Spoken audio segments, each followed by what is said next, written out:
pati sa marriage namin ay meron din pala kaming adjustment.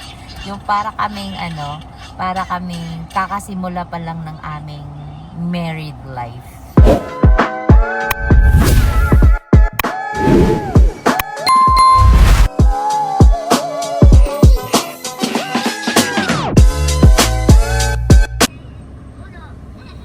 Morning guys! So ngayon ay Lunes na naman.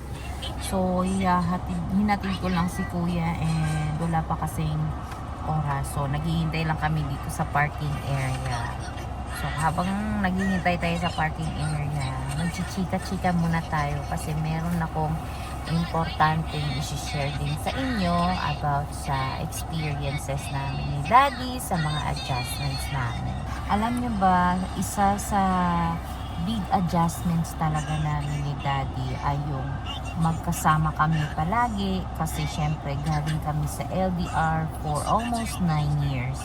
So, hindi din ganun kadali yung adjustment namin kasi biglaan kami yung hindi na umaalis si Daddy. So, meron kaming adjustments na ganun.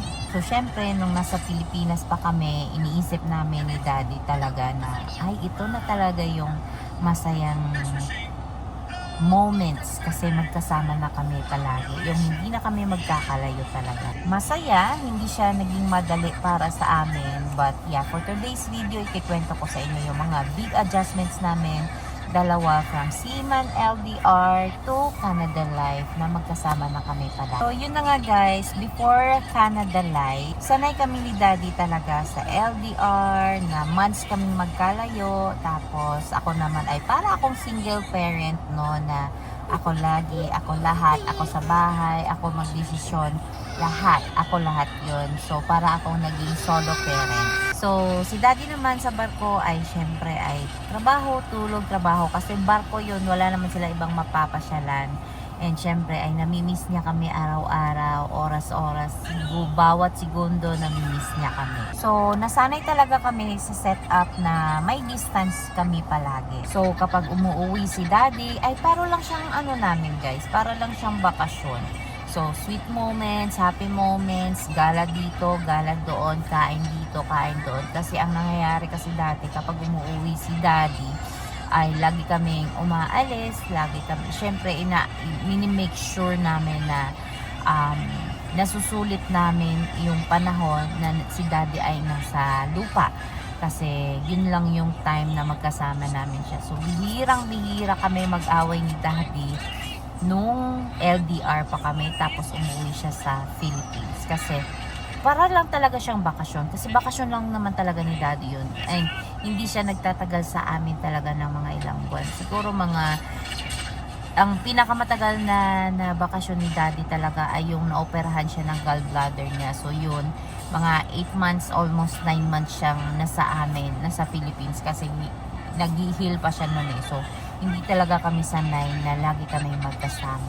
So, nung nakarating na kami dito sa Canada, iniisip ko na, ay, ito na, lagi na kami magkasama, happy moments na palagi, hindi na aalis si Daddy sa wakas, and then, so, hindi namin in-expect yung mga adjustments. Though, nag-expect kami na meron kaming adjustments dito sa Canada, like, the environment, sa culture, sa pagkain, sa lahat-lahat. Pero hindi namin in-expect na pati sa marriage namin ay meron din pala kaming adjustment.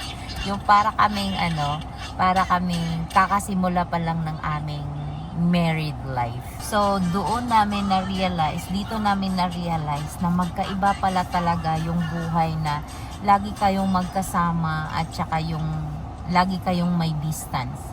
Kasi ang nangyayari ngayon is parang na culture shock kami. Kasi nga ay, alam mo yun, lagi kong kasama si Daddy. Syempre, parang hindi ko siya kilala na araw-araw ko siyang kasama.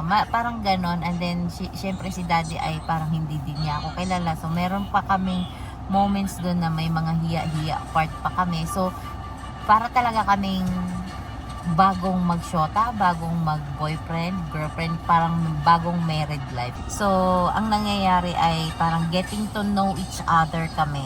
So, kailangan ko siyang kilalanin kung ano yung mga mga alam mo yung hindi maganda sa kanya, so naglalabasan lahat ng mga ugali, ano yung mga hindi maganda sa amin, naglalabasan na yun kasi hindi mo na siya maitatago eh. So nung LDR kasi hindi namin nakikita yon yung mga pangit sa amin kasi syempre ang communication lang namin ni Daddy ay through cellphone lang, kaya ganun ang nangyayari no. Nag-adjust talaga kami ng malala sa aming sa aming mga attitude. So naglabasan lahat nung nandito na kami sa Canada. So first adjustment namin ay yung sa bahay.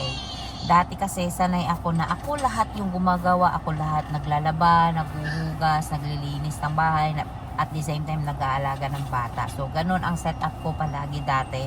But this time ay syempre masaya ako kasi nandyan na si Daddy, tinutulungan na ako habang ako ay naglilinis ng bahay, naglalaba, nagluluto. Siya naman yung nag-aalaga ng mga anak namin. So yun yung ano naman, yun yung naging masaya naman ako kasi ay sa wakas meron na akong kasama na alam mo yun, yung mag-asikaso sa bahay. So, kay Daddy that part naman ay ang big adjustments niya talaga ay yung makasama niya palagi yung mga anak niya. Kasi hindi siya sanay na everyday chaos sa bahay. Like, merong iyak dito, away dito, mga ganun. Hindi siya sanay sa ganun. So, ang nasanay lang kasi ni Daddy sa barko ay talagang trabaho lang, tulog, trabaho, manunood ng movie, maglalaro ng kahit ano, kung ano yung mga pagkakaabalahan nila sa barko, ganun lang. So, ang big adjustment ni Daddy talaga ay yung mga bata din. Kasi hindi siya sanay sa ganun. So, sa previous vlog nga niya, sabi nga niya doon na para daw siyang first time parent nung nandito na kami sa Canada. As in, hindi niya talaga naranasan lahat ng mga chaos sa panganay namin. So ngayon ay talaga parang binagsakan siya ng ano kasi hindi siya sanay. Ako kasi sanay na ako na yung laging umiyak yung mga bata. So wala na sa akin yun. Hindi na ako masyadong irritable kapag ganon. Pero siya, nagiging irritable talaga siya. Kahit hanggang ngayon guys, 4 years na kami dito sa Canada. So parang nandun pa din si Daddy sa part ng adjustments ng mga bata kasi parang feeling niya first time niyang naging magulang. Tapos yun na nga, ang adjustment namin is yung culture, yung weather, lalo na yung weather kasi syempre ay sa Philippines ay lagi lang tayong maganda ang panahon, ulan, init lang tayo. Dito ay 4 yung season, merong spring, summer, fall, and winter. So, yun ang big adjustments namin talaga din. And sa environment, sa culture kasi magkaiba yung culture dito kaysa sa atin sa Philippines. So, yun din ang adjustments namin talaga. So, hindi namin ipagkakaila na meron talaga kaming away, meron kaming mga tampuhan sa buhay. But, alam mo yun, ang iniisip na lang talaga namin ay hindi namin kaaway yung isa't isa. Kami ay dapat magkasama sa lahat ng plano sa buhay, and yun yung natutunan namin na kailangan namin i-embrace kung ano yung tawag nito, kung ano yung imperfections sa bawat isa. Kasi bawat isa naman sa atin ay talagang hindi tayo, mayroon talagang pangit sa atin na part. And lalo na ay magkaiba tayo na family na pinalaki, gaya niyan, ako Bisaya, Tagalog si Daddy. So magkaiba talaga din yung culture ng Bisaya at saka Tagalog. So marami kaming adjustments dalawa, and natutunan na lang namin dito sa Canada na i-embrace yung panahon na ganon. Kasi kapag hindi namin yon tanggapin na ganito si Daddy or ganito ako, as in, baka araw-araw kami nag-aaway guys. Hindi, which is unhealthy siya sa family kapag laging nag-aaway. Kasi maaapektuhan naman yung happiness naming family. Kasi syempre ang dahilan nga na nag-Canada kami ay maging masaya and maging happy family. But yeah, yun talaga. kailangan talaga natin i-embrace yung imperfections sa bawat isa. Gano'n naman talaga sa marriage. But yun na nga ay hindi kami sanay ni Daddy na magkasama, kaya ganun ang nangyayari. Nag-a-adjust kami sa aming mga imperfections. But sa awa ng Diyos naman ay sa 4 na taon namin dito, naka-adjust naman na kami sa bawat isa. Mas okay na yung buhay namin.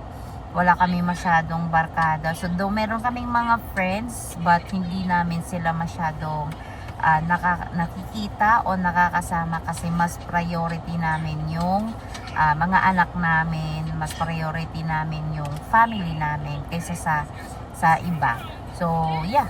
So, what makes us survive, guys? Unang-una ay communication. Kailangan talaga tayo makipag-communicate sa bawat isa. Hindi yung tinatago natin yung mga hinanakit natin. So, yun ang maganda, guys. Kailangan kung meron kang ayaw gawin ng asawa mo, makipag-communicate ka. Napaka-importante. So, pangalawa ay patience. Kailangan natin maging pasensya.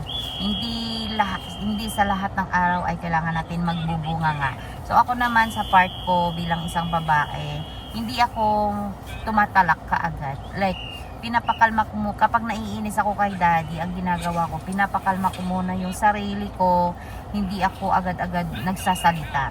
Kasi minsan nadadala lang tayo sa emotions, and ang tendency kasi kapag nagpapadala tayo sa emotions, nagtatalak tayo kaagad, ay ang nangyayari, nasasaktan na natin yung bawat isa. So yun ang iniiwasan ko, na masaktan ko naman yung damdamin ni Daddy. So, yun lang ang dapat hindi agad ikaw magtatalak sa asawa mo.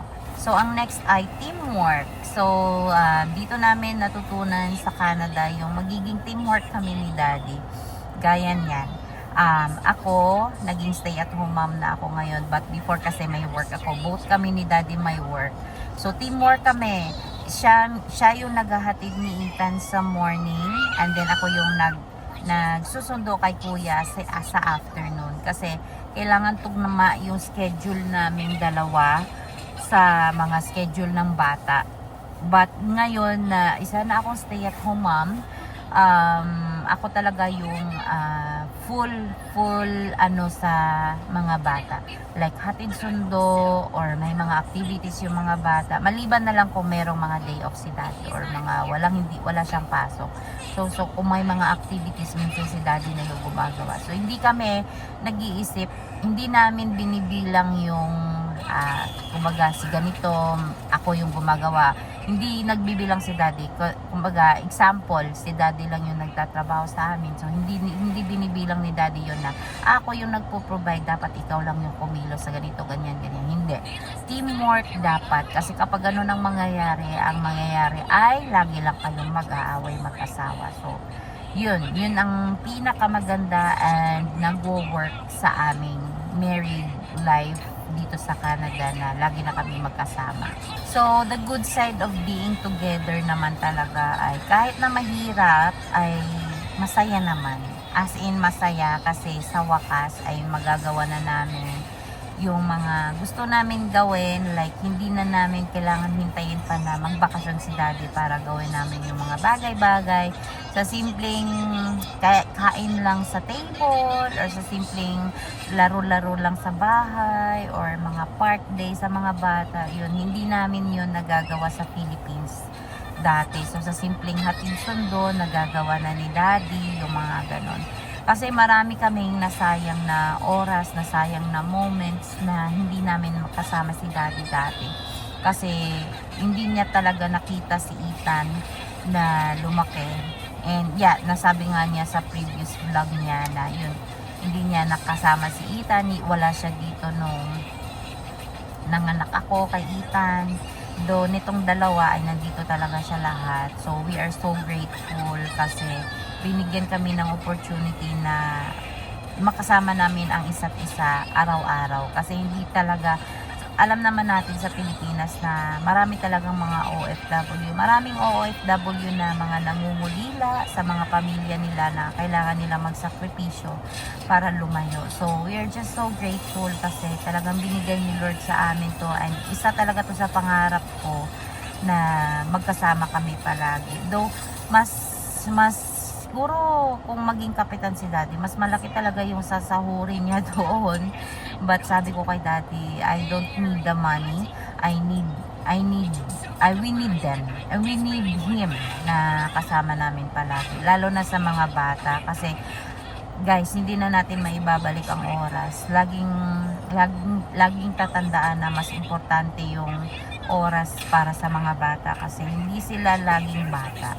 And, lalaki din sila and baka ay pagsisihan natin sa bandang huli kapag alam mo yun, too late na. Kaya mas pinupursige talaga namin ni Daddy na mag-Canada na kaysa naman magsisi lang sa bandang huli.